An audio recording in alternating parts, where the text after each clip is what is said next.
So I spoke with partners who have proven success rates. And that leads me to another reason why we're here today. In that same conversation that Donna Soda and I had, we discussed how a lot of real estate companies have recently decided to get into the short sale environment. And we just thought that it's pretty amazing to me that anybody who hasn't been saturated and working on these for 3 years would be trying to do that. We need to be working with a group of professionals who have true and proven success rates in listing a home and getting short sales approved. One of those groups of real estate professionals is the Jim Soda Group. They're here tonight to discuss their knowledge and expertise. I work with a lot of real estate agents, and I know out of those 120 files that I spoke of, I know which ones are going to get to closing. I know the group of people that are going to move them and get you to that goal, and the Soda Group is one of them. There's a third handout in my sheet. It's called What to Expect at a Closing, as well as what title insurance is, that's what I just described. But in closing, I'm happy to introduce Jim Soda. His team has received the award for the second in the state in sales for the Prudential Network. He is also ranked 25th in Sarasota for the Sarasota Board of Realtors MLS. We are again available to speak at the end for any questions and answers. Without further ado, the old cliche, I have Jim Soda speak to you now.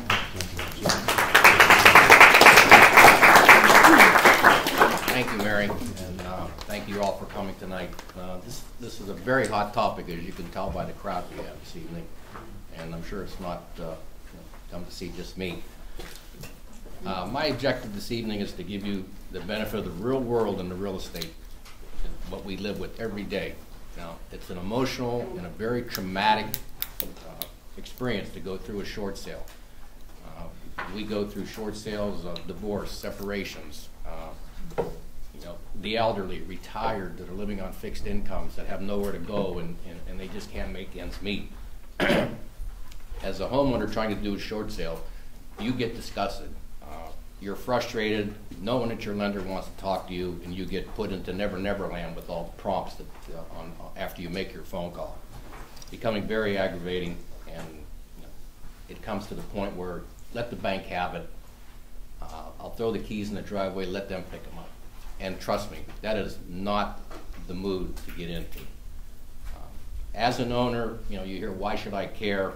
I'm not going to receive anything from the short sale. What incentives do I have? Well, trust me, you do have incentives, because your financial future may depend on a successful short sale.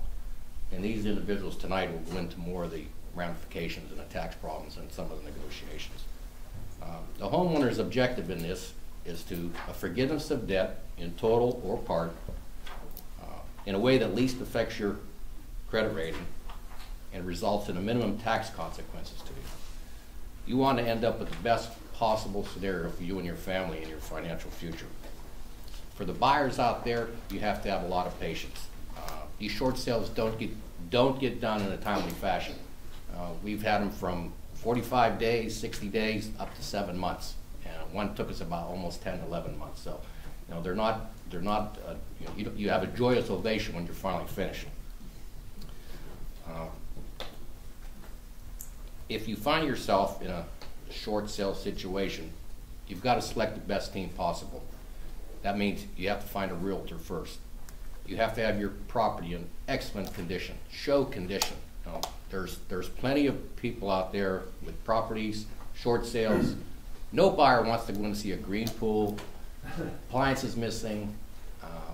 It just doesn't happen that way. And price is going to destroy you as far as getting your short sale dollars and cents. In selection of a realtor, we do the same thing on a short sale as we do for a regular sale. We do a marketing analysis. We do a comprehensive marketing plan for you. 90% of the buyers shop on the internet. We're always in the top 3 or 4 or 5 pages when it comes to Lakewood Ranch, Sarasota, or Bradenton as far as our website's concerned. You have to get your property exposed to as many buyers, many realtors as you possibly can. And that means the internet is where it starts. That's where they shop, whether it's Realtor.com, Trulia, some of the other more major sites in the real estate industry. Virtual tour is important.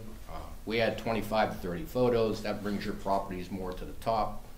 Again, that gives you more eyes on the property. The good news is you're not paying for it. In the end, the bank's picking up all these expenses. They're paying our sales commission. They're paying for title and all the problems that have caused the short sales with back taxes, HOA fees that may have not been paid. You know, the bank picks this up, and that goes into negotiations with later on, as we'll hear. In the buyer's mind, the short sale has to be a deal.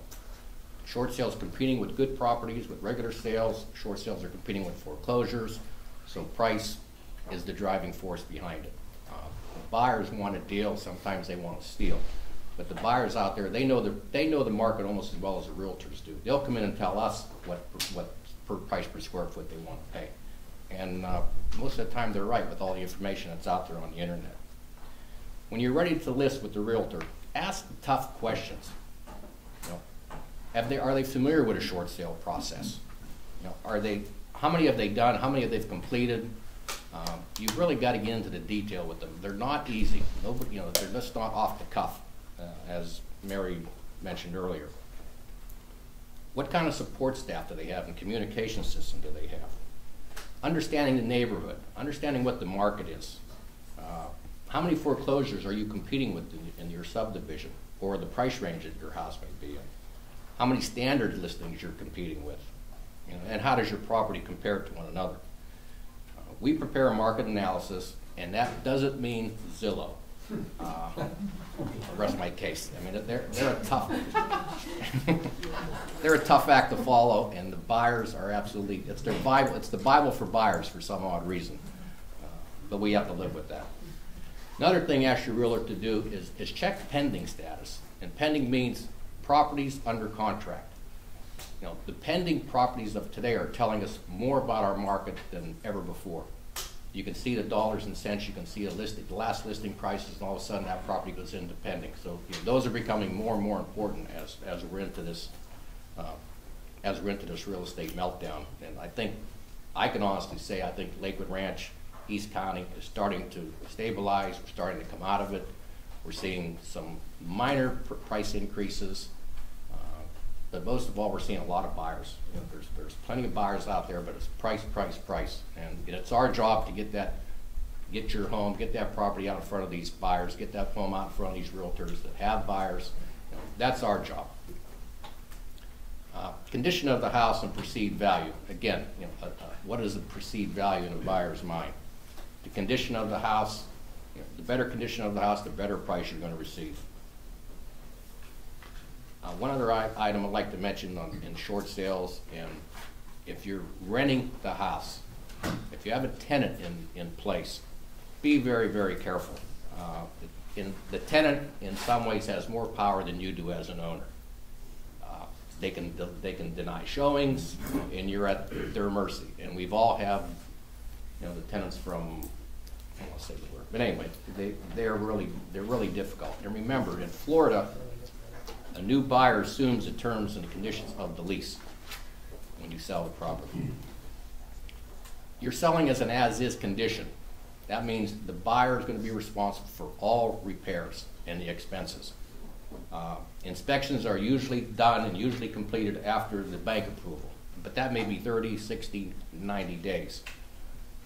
We've had some sellers pay for an inspection up front. Later, the buyer and the seller can take care of that at a later date or at the closing. But those are hard to negotiate because the buyer is waiting that 90 days in order to get an approval, and sometimes it may not come in 90 days. But we're trying to keep the buyers more into contract. It's too easy for buyers to walk away from these contracts. The time involved,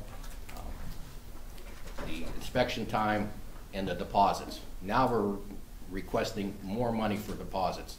The lenders are requesting more monies for deposits. They want to see that the buyer has skin in the game. And I mean, they're tough to negotiate, but I'd rather negotiate tough up front and get a deposit, get the inspections, then 3 months down the road, we look at each other and the buyers are gone. You know, it does you no good, does us no good. We get paid when you get paid. Once we get an offer and a contract, the buyer's financing contingency is important. At that stage, most lenders are requiring some kind of pre-approval, proof of funds, and when it's proof of funds, you have to keep track of those proof of funds. Check that proof of funds every 30, 45 days, 60 days, because that proof of funds can disappear. If it's in a brokerage account, bank account, sometimes that the money's gone, the buyer's gone. So the realtor, your legal staff, and your legal team has to keep track of that also. Once you get the offer, we submit a BPO, which is a broker price analysis. That also goes with your package to the bank as a true, what we feel a true sale price for that house. We also maybe give reasons why the bank should accept this price. Is there objections to the house? Is it back up on the road? Are the tenants beating it up? All this goes into the BPO. All this goes into your package.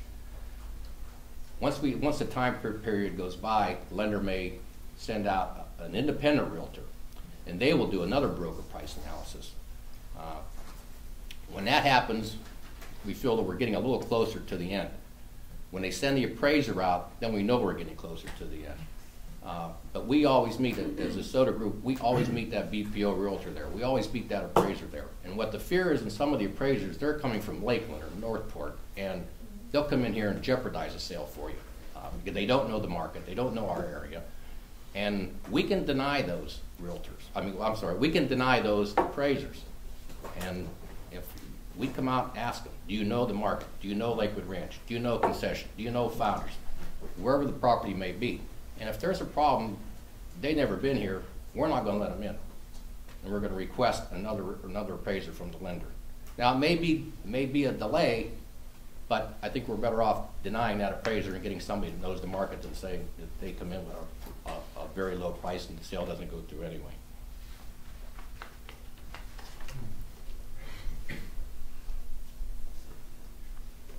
And most of these things get into very high emotions, and we tell our sellers, let us handle the emotions.